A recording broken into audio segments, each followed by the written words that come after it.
Okay, we've got a note taker. We've had a couple of people who have indicated they were coming, but I'll give it another minute. I've just had my note taker and recorder join. It's just an AI thing. And so then at the end of it, it'll scribe. It saves me doing a summary, but it also records the video, and then I'll put the video link up for people who want to watch. Yeah. So I'll give it another minute if anyone wants to jump on. Yeah, sometimes we've had 10 people, sometimes we've had none. Yeah. So I think it's different. I like it though, because I watch a lot of Diary of a CEO and all that sort of stuff. So it feels a little bit like that format. yeah. Which, and I definitely think there's a place for it. Like, it's quite cool. Yeah, so it really is about you, about your career, about where you see things going and that sort of stuff. And we're just sort of, there's allocated, the whole time slot's 45 minutes, but the chat will probably be, 25, 30 minutes. And then if there is anyone who's on, then they can ask some questions towards the end. Oh, okay. All right. Well, we might kick off. Okay. Welcome everyone to episode 6 of Points, Lines and Polygons. Today's special guest is Ruby Donaldson from, I'll use the, in quotes, real Locus, just to stir the pot a little. But so thank you, Ruby, for joining us. And if anyone joins and you have questions, then just pop them in the chat, or we'll have a question and answer session at the end if anyone's online. Thank you, Ruby. And for full disclosure, I worked with Ruby a few years back, working on some FME projects. One of them was for a German airport, I reckon. I think it was German. Yeah, that was a very interesting indoor use of FME. So let's kick it off. And so I really just want to initially go almost right back to, and you can probably take us as far back as you want. Often we'll start around where people went to uni and what they studied, and but then lead it into how you got into the spatial industry and stuff like that. So tell us a little bit about where Ruby started.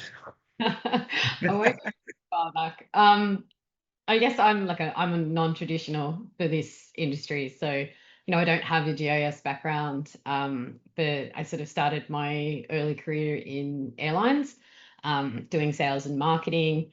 So I studied business and marketing as sort of a focus. And then I sort of took a real turn and went into psychology. I was a little lost as to what I was going to do. The airline industry was great, but it felt very, I guess, not boring because we did a lot of travel, but it just didn't feel like it was going to go a lot of places. And I actually had an injury. I did my ACL and medial ligament in my knees, playing netball. And so that was sort of the catalyst for having to change careers, because I needed to go to physio 3 or 4 times a week. And so it became almost impossible to get to uni and to my job at the airport. So I was on a hunt looking for something local to Cronulla, and I stumbled across a business called Leggins Spatial, which at the time was being run by Brett Madsen. So I pretty much, I had to practically beg Brett for a job.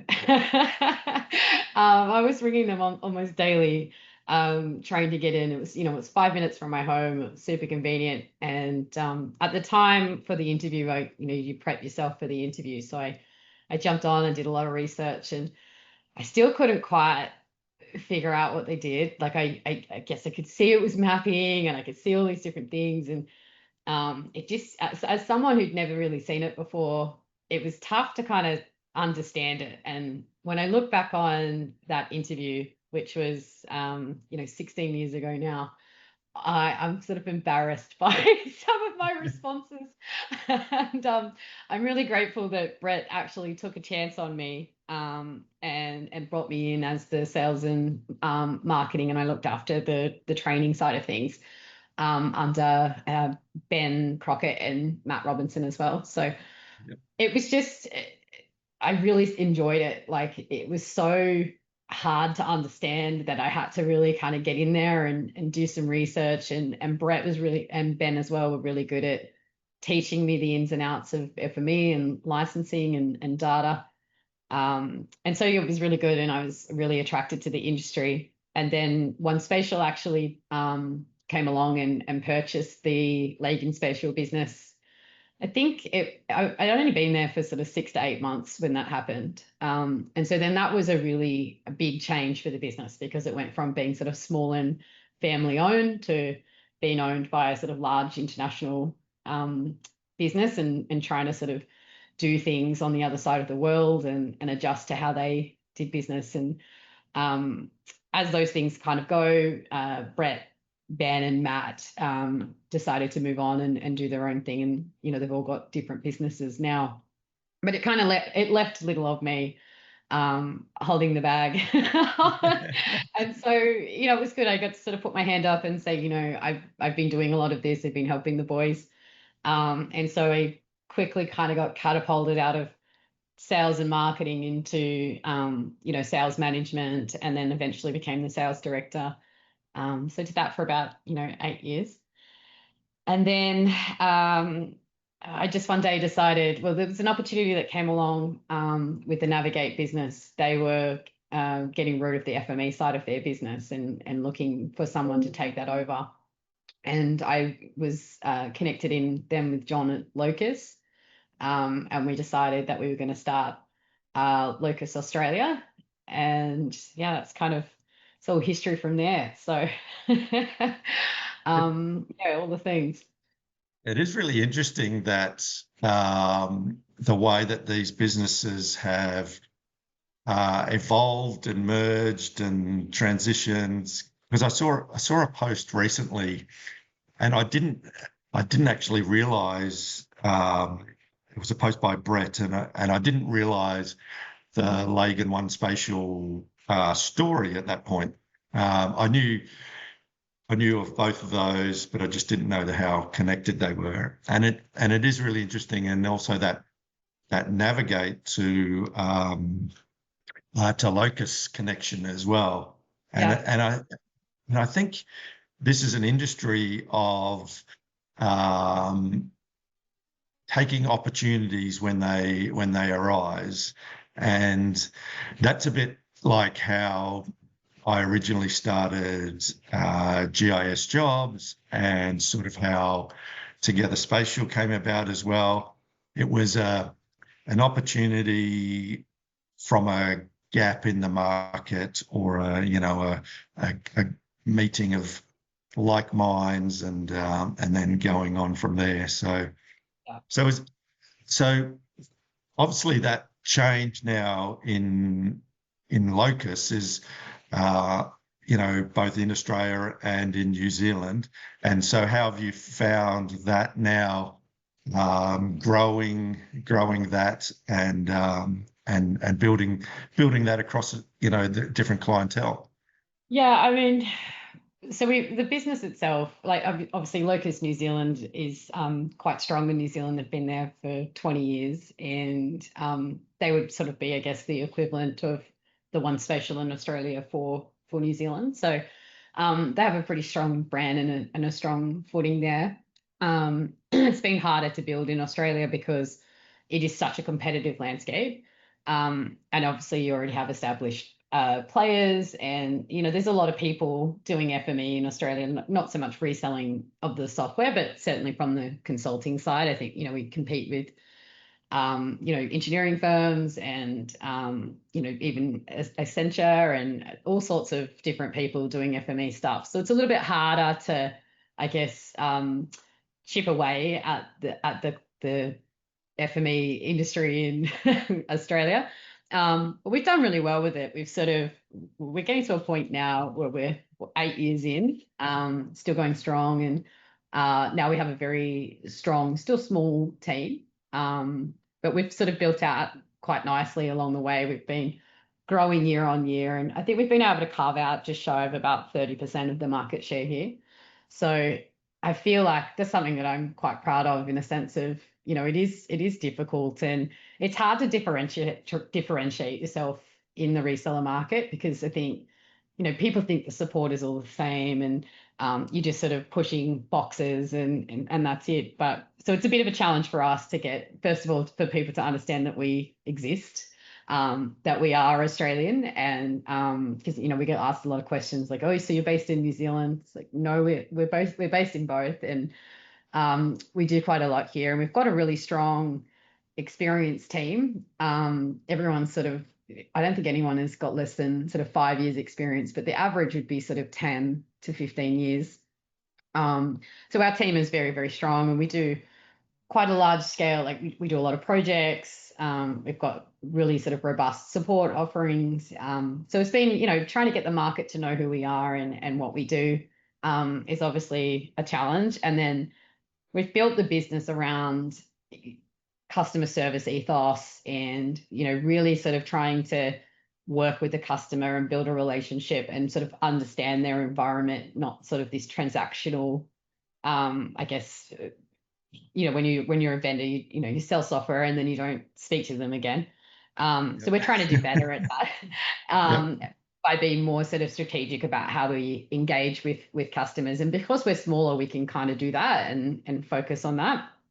So there's just a lot of competition around, not just amongst ourselves, but also like competing for budgets with other technologies and trying to get people to understand that, FME it's not just a GIS tool, it's actually evolved now into an enterprise integration platform. And there's so much more that it can do than what people are using it for. And so that's sort of the challenge for us. And then being able to attract the right kind of people, because the FME skill set, like there's a lot of people who use FME, but there's this transition that has to happen when you go into the consulting world of being able to have a lot more vast knowledge, and I guess sometimes being able to admit that you don't know, and taking that back to the team, because the customers are really looking, like they're quite mature now, our customers. Some of them have been using it for 20 plus years. So as the vendor that's been brought in to help them with these projects,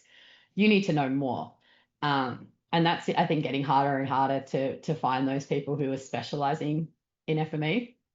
So yeah, but like as a business, we've really grown, and having the New Zealand and Australia, I guess having offices on both sides sort of allows you to really, there's problems that they're solving in New Zealand that aren't unique to them and can happen here in Australia and vice versa. But there are also things that are more sort of unique as well that, only Australian focus can have, and that sort of thing. So we work really well across the two businesses, but everyone, I think, assumes Australia and New Zealand are the same, but they're so very, very different. Yeah, I would agree. I've done some work in Wellington a number of years ago, where I worked for Land Information New Zealand, and yes, some of the base things are the same, technology, but size of the country, population spread, the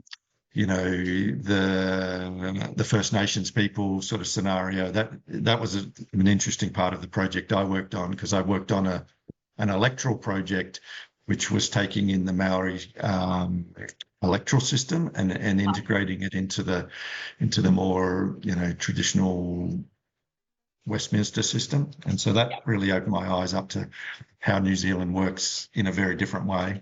Yeah. And so So I really agree with what you're saying in terms of that whole FME, and it does like most of the GIS projects I work on these days have an FME component, or if not, I'm a big advocate of promoting it. Just and I really resonate with what you said in terms. Yes, it started out as being that tool to translate from map info to a shapefile or whatever really early days, but the expanse of it now, being able to connect with so many different database formats, and then do all the stuff in the middle, and then output it to whatever, and then create those automations which just improve on it. Yeah. So, I mean, you talked about knowing more, and so knowing more than some of those customers, and obviously you don't need to know everything. You just sort of need to. One of the big things I often say is you just need to know where to get the information in those situations. But it's still, when you're brought on, you're proposing a solution or a way of doing things. And so does that, for the team at Locus, it must be, an ongoing training, learning sort of process especially when SAFE bring out software and updates fairly regularly. That must make it hard for a company to keep up all the time. Yeah, and especially like a small company. I think the skills that we have to have today are just so much more than in the past, and it's moving faster and faster all the time. Like, we need to know cybersecurity now and all of the different cloud platforms and yeah, I mean, the AI change is going to be huge as well. And so we're, obviously Safe Software are doing this push from all data, any AI, which like fits really nicely with FME, because the AI is only going to be as good as the data that goes into it, how much you can trust that. And so I think that FME is really nicely placed to play in that space. Obviously, as the LLMs get better at this data transformation tasks or code writing and things like that, that stuff will obviously be impacted. But there's still going to be a huge data preparation and governance piece that's going to need to go into how AI is used in the business. So I think FME is still very well placed to play well in that space. So what that means for us is, especially as they get more into the MCP stuff, and that's a big push for them right now, which I think is quite exciting, going from, sort of asking questions and this sort of thing to really interacting with the data at an enterprise sort of platform level. But what that means for us is that we need to invest quite heavily in a whole bunch of different AI tools so that we can understand then how the customer is going to use them, or what that looks like in a customer site.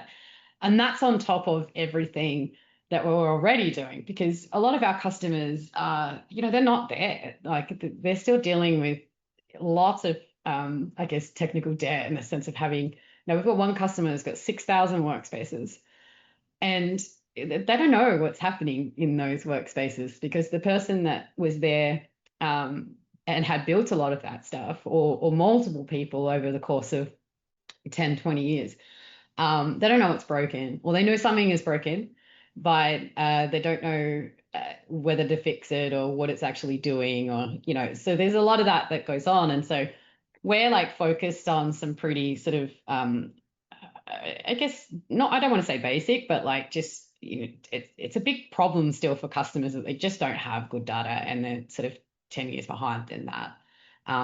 So whether AI is going to play really nicely for them straight away, I don't know. I mean, it's moving pretty quickly. But what it means for us is that we still need to know, for the ones that do want to do it, or for when, that moves, we can't be sitting on our laurels and not focusing on how we actually build out that capability for ourselves. And particularly as that is such a big focus for Safe Software, we don't know what they're going to do. Yeah. So I think a lot of people are becoming kind of cagier about, new developments and roadmaps and where things are going, because everything is quite competitive and AI is making things easier to build. And so for us, it's like we need to stay ahead of the curve in so many different ways. And one of the biggest ones is cybersecurity. We're getting asked so much more about how FME fits in that landscape.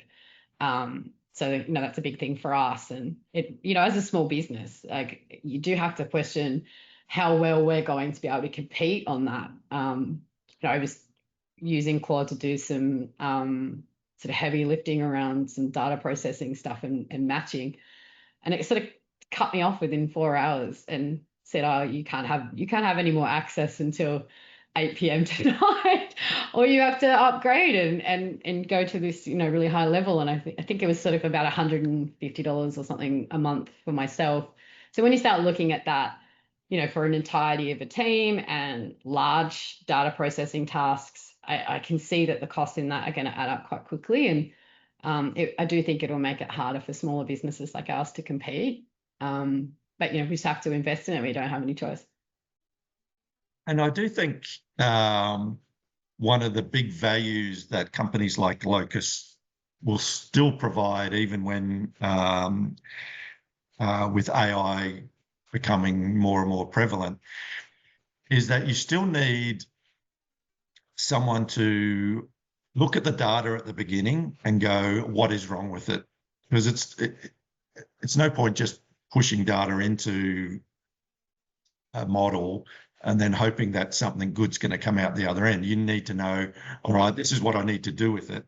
So you still need that sort of skill. And then you need the other end, where what's coming out, whether that be through FME or through our other processes, what's coming out, is that good as well? And it's probably a question I get asked a lot, is AI going to replace some of these things? And yes, I think it probably will. You talk about, doing some of the coding and things, but you're still going to need people at either end to go, what's coming in, is that good? What's coming out, is that good? Yeah. Because it's nowhere near that stage where you can just go, where you can just rely on the output being right, or even, a project that I'm working on at the moment for an energy organisation in New South Wales. They put in a system 20 years ago, and the data is just in a really bad state, and it's not because they didn't maintain it. It's just because they let it. It grew, and some attributes which were important 20 years ago, they just they dropped them, and now these things don't connect properly, stuff like that. And you don't know that until either things break or you're starting to try and do this transition and stuff like that.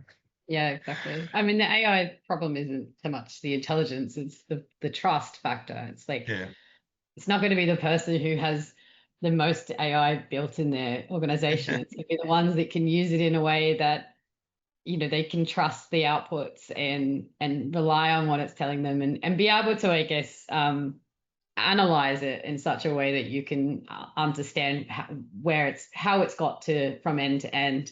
So I still think FME plays really nicely with that. But again, everyone, like, I think the real value is still yet to be sort of discovered. But like you say, you go into an organization that's been going for 20 years and you can see some like fairly some big problems that, they're not complex, but they're big, and expensive and very sort of difficult to maintain. And a lot of that is having, different staff come in and they build something and it's unique to them, and they haven't annotated or they haven't documented what it's doing. And some of that stuff is, in the basic FME course, it's really important that you do these things, but not everyone does it. And sometimes our staff don't do it, and we're like, hey, what's this? So, it creates a big problem. And so there's a lot of, I still have a lot of confidence around FME as a product and where it's going to be. And organizations, they move much slower than the tech. So Yeah. lots to do. And so what are some of the projects that you've worked on that have really sort of, I guess, been exciting to work on, or push the bounds of the software, or any sort of projects that you want to sort of talk about in that respect? So, I mean, the one that you worked with us on, I think is it Brandenburg Airport in Yeah. Germany. So, a few years ago, we built a relationship with one of the guys out of Apple doing IMDF, so the standard format for indoor mapping, to that sort of Apple level, so that you could use it within Apple Maps. So they came to us. We were one of the only ones that had sort of, I guess, investigated how to build the map quickly, because obviously it's a whole bunch of CAD files. It comes in, there's nothing, there's no geographic reference, there's just nothing. And so you pretty much have to kind of build it from the ground up. And with an airport, you're receiving like millions and millions of files. I was really keen to get indoor mapping going. My my team laugh whenever I talk about it, because I just have this feeling it's on the cusp of doing something. So that project was really interesting because it really pushed the boundaries of our knowledge. And we were trying to develop a process, like an automated process, to be able to take the CAD files and get them and automate building the map. And we got it kind of 80% there. The only problem is the 20% was still huge and very manual, and that's what we had you guys working on.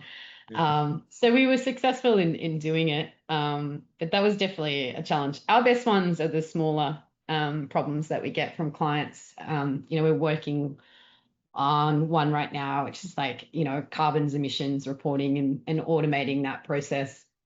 And we did the MGN civil project, which was effectively like the mapping the drilling into the ground and how far into the ground it had gone before it had sort of started to deviate, because they were having to manually check every single drill that they did. I think they do like 70 in a session or something like that. And so someone was physically going through and trying to determine whether it had been successful or not, and it was costing them quite a lot of money to do that. So it's a bit of a challenge for Rob Shukran and our team to kind of figure out what was going to be the best way to show that, like, degrees of confidence as to when it sort of hit a certain area of the earth that it had been successful or not. And so that kind of stuff is really interesting.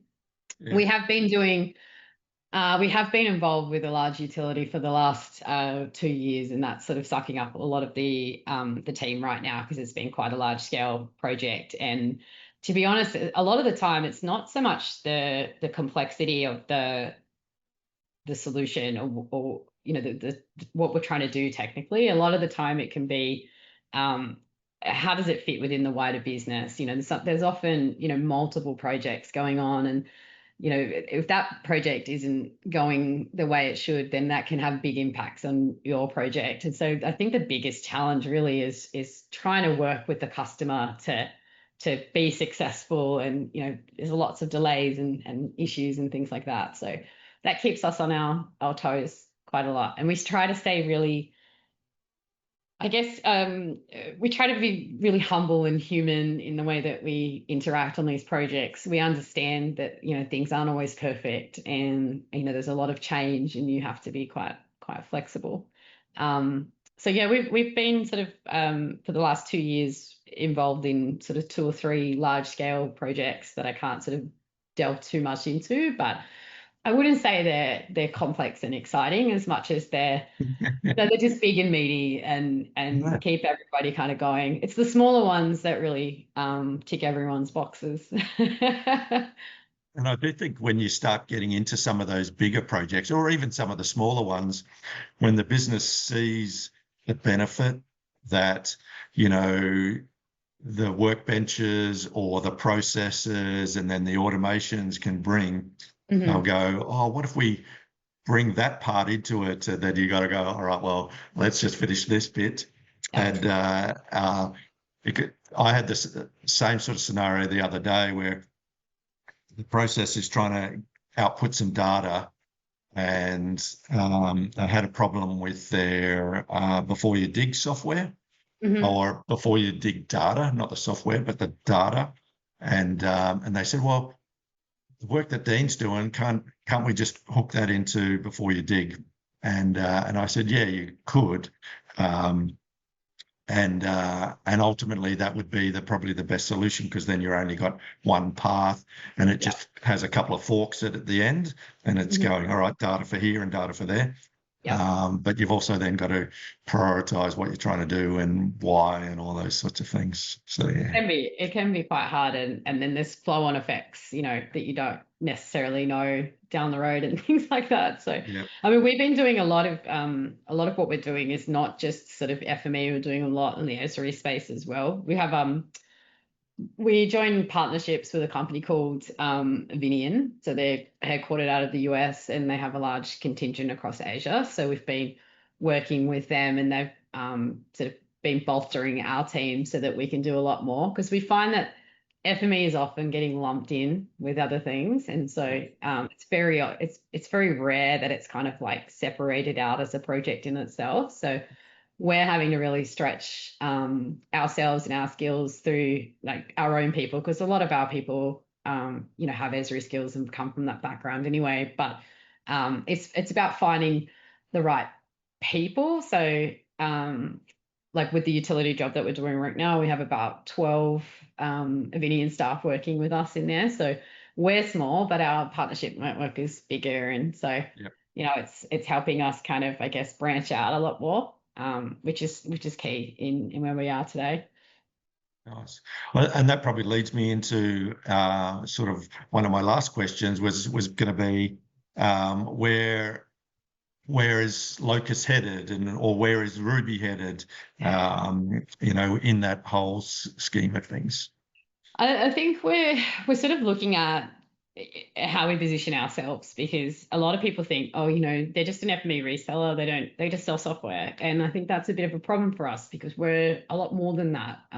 We've got a lot of expertise around data and integration, and FME just happens to be the tool that we use for that. So where we've always been very much software first, people behind that, I think we want to try and I guess reposition the business as, we're data people, and we know how to solve those complex challenges, and we just happen to also be very good at FME.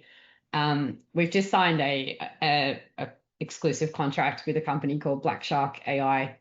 And so that's very new. We're sort of just trying to figure out how we're going to take that to market. But it's very much sort of large scale machine learning for imagery analysis and processing. And they have a digital twin product off the back of that, which was built out of a project that they did for Microsoft. So it's built very differently to, I guess, what our industry is used to. It's sort of, it's not a wrapper for anything. It's a proprietary software that's been built from the ground up, and it's really cool kind of tech. It's built on Unreal Engine, so it's sort of come from more of a gaming background and less of the traditional stuff that we're used to. And so we've been approaching sort of customers that we think this would be a good fit for, to do demos and things like that, and we're getting some nice early traction. So I think it plays really nicely into Locus as a business. We've got some really skilled people, and there's a lot more we can do. And I think in terms of like getting into AI, we've got to be kind of meaningful about how we do that. And so this is a really cool geospatial AI toolkit that I think a lot of organizations will get excited about. So yeah, I think what we're trying to do is we have to go through a repositioning exercise for sure. I think a lot of people don't know that we exist, and obviously with the Locus Alliance thing coming up as well, there's some confusion in the market around who we are and versus who they are, and so we're sort of not sure yet how we'll manage that. But in the background, we've sort of been thinking about how does Locus Australia position itself moving forward anyway, to show the world that we're the mature organisation that I don't know is coming across so much about as well. Not coming across well for, I guess, who we are right now. And but Yeah. we'll always be, FME first. But yeah, we've got to do other things. And we also have another partnership with Ripple. So Kieran O'Donnell has just created a product called Ripple. It's about understanding the relationships within your data across ArcGIS and FME, and we kind of want to do a lot more of that, where we take some of those, I guess, repeatable solutions that you can to some degree of, sorry, it's got a lot of messages coming up. You can to some degree, like we probably won't be able to do it all because there's so much customization.